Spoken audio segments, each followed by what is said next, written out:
I feel that we're on the edge of something new.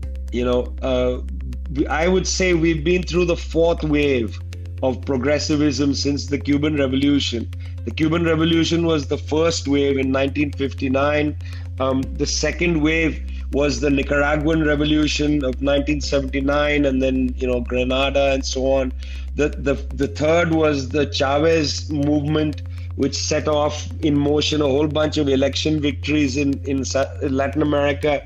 And then the fourth was this one that we're in, where it's sort of a center left period, with Mexico sort of defining the left edge of this period. Yeah. But we are in a moment when I think a lot of that is going to end. I mean, in Chile, the candidate going into the election in November is Janet Jara of the Communist Party. She won the primary of the left. She's going to lead the left against very right-wing people, whether it's Evelyn Matei or Jose Antonio Cast. Cast's father was a fascist, was a Nazi.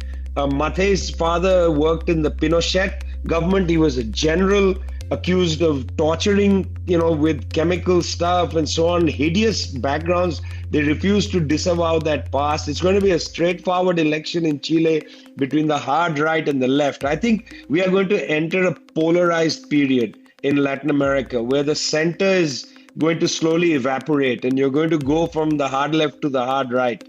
And I think for a time, the hard right will prevail for a time. But I think the left will find its way.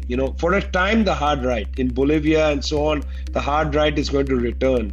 We're all going to look at the Mexicans wistfully as they develop their fourth transition and have like a long period of Morena government. But the rest of of Latin America, I think it's the hard right against the left, and the hard right will prevail for a time. The Bukeleism is going to prevail. So I don't know where this leaves the BRICS in Latin America. It's going to be a mess. If Lula doesn't get another term, you're going to get a hard right government in Brazil.